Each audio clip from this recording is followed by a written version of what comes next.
Officers humiliate black veteran at diner. Seconds later they see this on his table.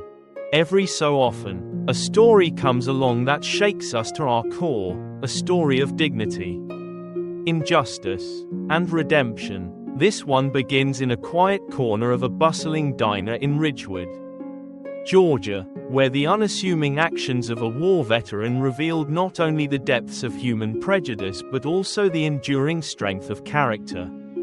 This is the story of Walter Brown, a man whose steadfast resolve in the face of humiliation changed the lives of those who wronged him and inspired everyone who bore witness. Walter Brown, a 74-year-old retired Army veteran, had lived a life of service and sacrifice. That morning, he sat alone in Ridgewood Diner, a modest establishment in the heart of a predominantly white neighborhood.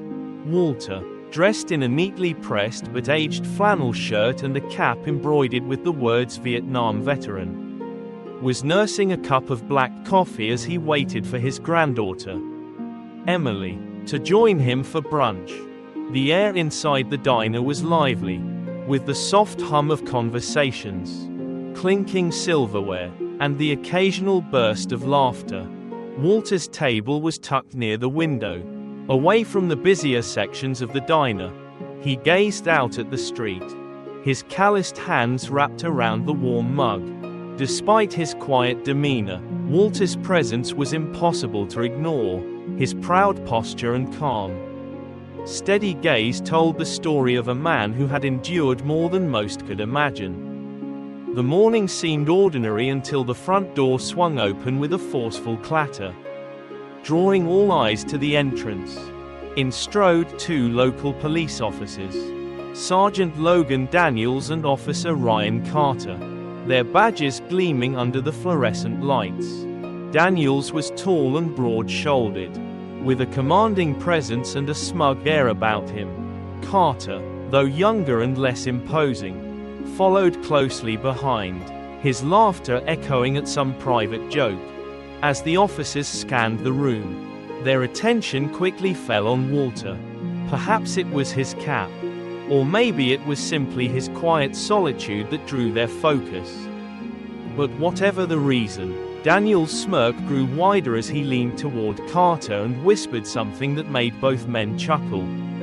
They made their way to Walter's table, their boots echoing against the tiled floor. Daniels, taking the lead, loomed over Walter and spoke sharply. "Morning, old man. What are you doing here?" His tone carried no warmth or politeness, only suspicion. Walter looked up, his eyes calm but piercing. "Good morning, officer. I'm just waiting for my granddaughter," he replied evenly, his voice carrying the kind of patience that only comes from a lifetime of enduring unnecessary confrontations. Carter snorted. "Kind of unusual seeing someone like you around here, isn't it?" he said with a mocking grin. Walter didn't react. He simply sipped his coffee, his silence speaking volumes. But Daniels wasn't satisfied. "Let me see some id," he demanded, his tone brooking no argument. Without hesitation, Walter reached into his pocket and pulled out his veteran's ID card. Sliding it across the table, Daniels snatched it up, his eyes narrowing as he inspected it. After a moment, he tossed it back dismissively. "This could be fake for all I know," he said. "Plenty of people like you try to pass off these cards to get sympathy." Walter's jaw tightened, but his composure didn't waver. "That card is real, officer. I served in Vietnam for over a decade." "Vietnam," Carter said with a derisive laugh. "Back then, people like you were lucky to even hold a job, let alone serve. You sure you weren't just shining shoes on base?" Daniels laughed, nodding in agreement. As the other diners began to notice the escalating confrontation, conversations grew quieter, and the once lively atmosphere turned heavy with unease. Walter remained seated, his hands resting lightly on the table. He didn't speak, knowing that his words would do little to change the minds of men like Daniels and Carter. Still, his quiet dignity seemed to agitate them further. "You're not listening," Daniels said, leaning in close. "Either you leave now, or we'll escort you out ourselves." "I'm not causing trouble," Walter replied calmly. "I have every right to be here, just like anyone else." Daniel's face hardened, his authority challenged. "Fine," he growled, stepping back. Then, with a sudden burst of aggression, he grabbed the edge of Walter's chair and yanked it backward, sending the elderly man sprawling to the ground. Gasps erupted from the other diners, but no one dared intervene. Walter slowly got to his feet, his movements deliberate and controlled. He straightened his cap, his eyes meeting Daniel's with a quiet intensity that made the officer hesitate for a moment. "I'm just waiting for my granddaughter," Walter repeated, his voice steady despite the humiliation. But Daniels wasn't done. He gestured for Carter to search Walter, and without warning, the younger officer began patting him down roughly, his hands lingering longer than necessary. Walter clenched his fists at his sides but didn't resist. He knew better than to escalate the situation. Then Carter spotted Walter's cap on the table. He picked it up, examined it with a sneer, and tossed it to the ground. "Trash like this doesn't belong on someone like you," he said. For the first time, anger flickered across Walter's face, but he quickly masked it, refusing to give them the satisfaction. As Carter and Daniels continued their humiliation, the door to the diner opened again. Unnoticed at first, a tall, sharply dressed man entered, his presence immediately commanding attention. He surveyed the scene, his expression darkening as he spotted the commotion at Walter's table. It was Matthew Brown, Walter's grandson and the police chief of Ridgewood. Matthew Brown, the police chief of Ridgewood, was a man who commanded respect wherever he went. Standing tall with broad shoulders and a firm jaw, he had spent years earning his reputation as a just and compassionate leader in the community. But as he stepped into the diner that morning, it wasn't his role as police chief that drove him, it was his role as a grandson. His sharp eyes scanned the room, quickly taking in the scene, his grandfather, Walter, standing calmly amidst chaos, his cap discarded on the floor, his chair overturned. The two officers, Logan Daniels and Ryan Carter, stood too close to Walter, their faces smug and unrepentant. The tension in the room was palpable, and Matthew could feel the weight of every patron's gaze, as though the diner itself held its breath. Matthew's voice cut through the silence like a blade. "What the hell is going on here?" Daniels turned first, startled by the sudden presence of authority. His cocky demeanor faltered for a brief second before he attempted to recover. "Chief Brown," he said, trying to sound casual, "we were just dealing with a situation here." This man was acting suspiciously. "That man," Matthew interrupted, his voice cold and measured, "is my grandfather." The color drained from Daniel's face as his mouth opened and closed, searching for words that wouldn't come. Carter took a step back, his usual bravado replaced with visible discomfort. The other diners, sensing the dramatic shift in power, watched in silence, their phones quietly recording every moment. Matthew's gaze turned to Walter, and in an instant, the hardness in his eyes softened. "Grandpa," he said, stepping forward, "are you all right?" Walter nodded slowly, brushing invisible dust from his sleeves. "I'm fine, Matthew," he said, his voice steady. "Just a little misunderstanding, that's all." But Matthew could see the humiliation etched into his grandfather's expression, the subtle set of his shoulders, and the way his fingers fidgeted with the hem of his shirt. He turned back to the officers, his jaw tightening. "Misunderstanding," Matthew said, his voice rising. "Is that what you call this? Assaulting an elderly man, a veteran, throwing his property on the ground, handcuffing him for no reason?" Daniels tried to stammer out an explanation. "Chief, we didn't know." "You didn't know," Matthew repeated, his tone icy. "You didn't know he was my grandfather. Or you didn't care to know anything about him before you treated him like a criminal." Carter, who had been silent until now, muttered weakly. "He wasn't cooperating." "Wasn't cooperating?" Matthew's voice thundered, silencing Carter. "What exactly did he do that justified this treatment? Sitting quietly, drinking coffee, and waiting for his family? Or was his crime simply existing in a place you decided he didn't belong?" Neither officer could meet his gaze now. The gravity of their actions, and the consequences they would face, was sinking in. Matthew gestured to the table where Walter had been sitting, his tone growing sharper. "Pick up his chair. Pick up his cap. Right now." The officers scrambled to comply, their hands shaking as they righted the chair and retrieved the cap. Daniels bent to pick it up, brushing it off awkwardly before placing it on the table. Matthew stepped closer, his towering presence forcing them to shrink back. "You've both disgraced this department and this community," Matthew said, his voice low but firm. "You've disrespected a man who fought for the freedoms you take for granted every day. A man who's lived more honorably than either of you could imagine." Walter, still standing quietly, cleared his throat. "Matthew," he said gently, "let them be. I've dealt with worse than this." Matthew turned to his grandfather, his expression softening. "You shouldn't have to, Grandpa. Not here, not now." Walter gave him a small smile, the kind that carried years of wisdom and resilience. "I've learned," he said, "that the real power lies in how you respond to moments like these. Don't let their ignorance bring you down." The words hung in the air, their weight felt by everyone in the room.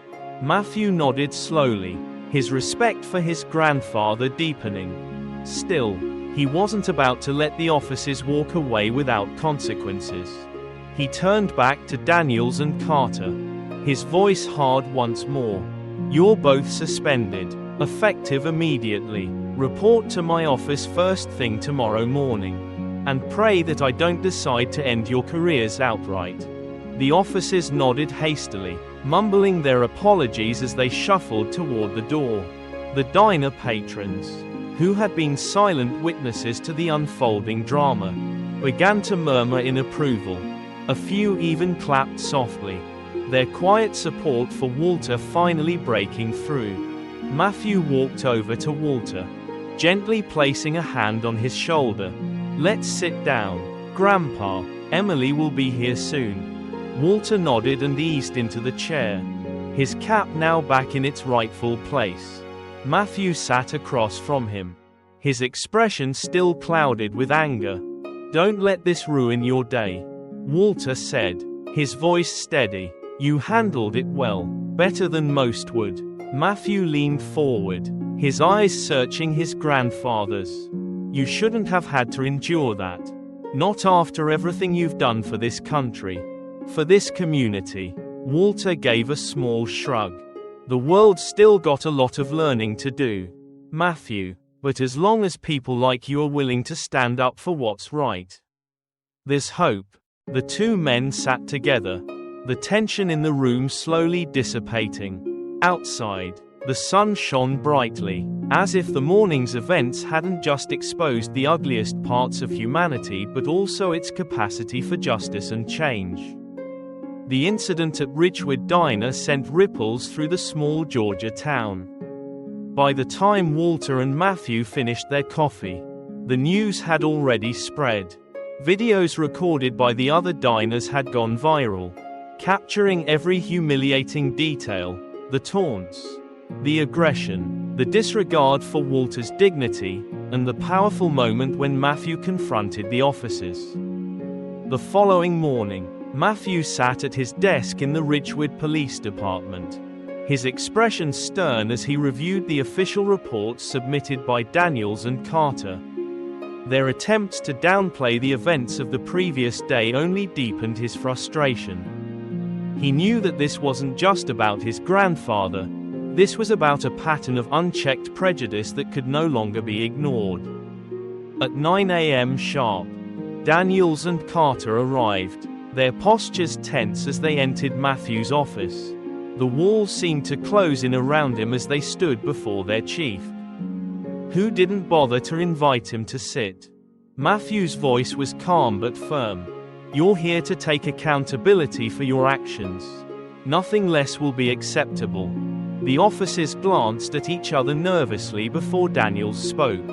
"Chief, we didn't mean any harm. We didn't realize who he was." Matthew slammed a hand on his desk, cutting him off.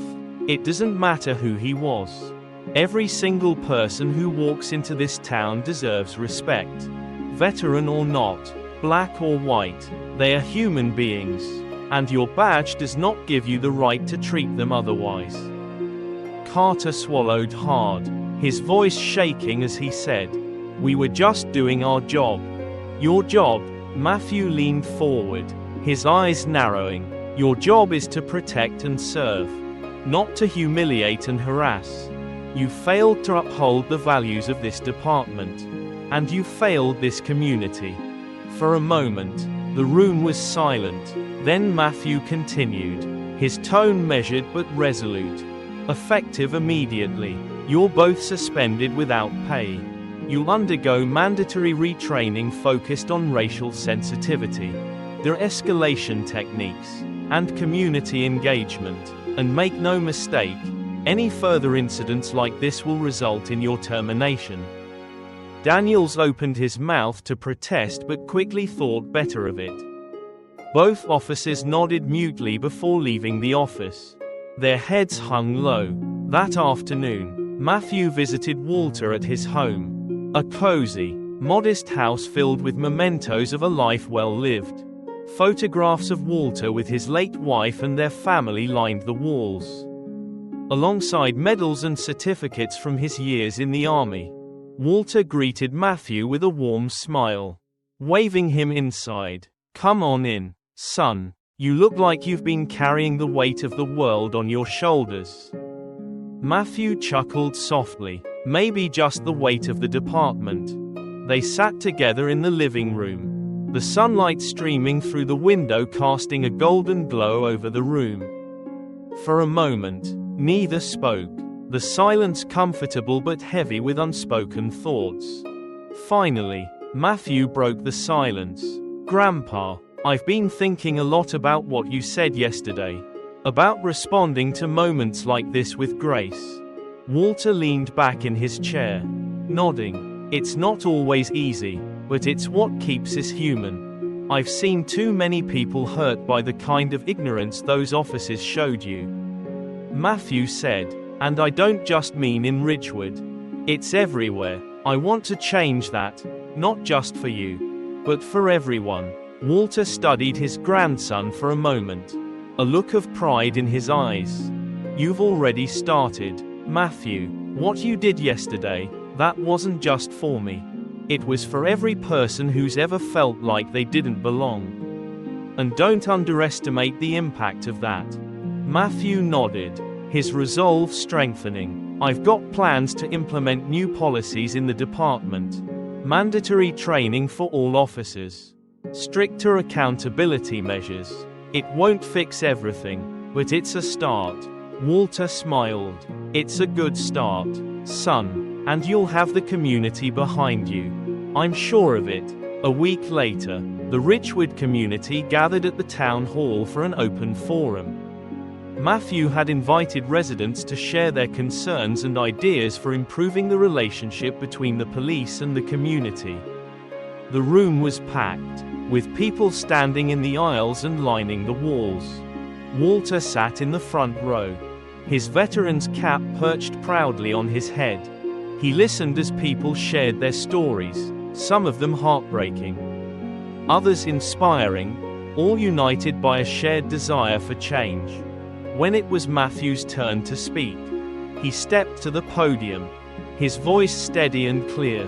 "What happened to my grandfather last week was unacceptable. But it wasn't just about him, it was about a deeper issue that we all need to confront. Prejudice, in any form, has no place in Ridgewood. And as chief of police, I promise you this, we will do better."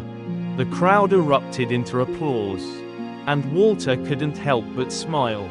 He had always believed in his grandson's integrity, but seeing Matthew take a stand for what was right filled him with a pride that words couldn't capture. As the days turned into weeks, the events at Ridgewood Diner became a turning point for the town. New policies were enacted, officers underwent rigorous training, and community programs were established to foster understanding and trust. For Walter, the ordeal was a reminder of the battles he had fought throughout his life, on the battlefield and at home. But it also showed him that change was possible, that the seeds of justice could take root even in the most challenging circumstances. And for Matthew, it was a lesson in leadership and the power of standing up for what's right, no matter the cost. In the end, the story of Walter Brown and the Ridgewood Diner wasn't just about a moment of injustice, it was about the courage to confront it and the hope that, together, people could create a better future. In the end, Walter Brown's story reminds us of the power of dignity, resilience, and standing up for what is right. It's a story that speaks to the universal truth that justice and respect should be the foundation of any society, whether in the US, Europe, or anywhere else in the world. Walter's quiet strength and Matthew's firm stand against prejudice show us that change begins with individuals who refuse to accept injustice. Their actions sparked a transformation in Ridgewood, proving that even in the darkest moments, hope and humanity can prevail. If this story moved you, inspired you, or made you think about the importance of kindness and equality, we invite you to join our growing community by subscribing to our channel. By subscribing, you'll never miss another story that shines a light on the best, and sometimes the most challenging, parts of the human experience. Together, let's continue to explore stories that inspire us to be better, to do better, and to create a more compassionate world. Click subscribe now, and don't forget to turn on notifications so you'll be the first to hear our latest and most powerful stories, all completely free. Thank you for watching, and we'll see you next time with another story that matters. Stay kind, stay hopeful, and remember, change starts with us. Subscribe now, and let's share stories that change hearts and minds.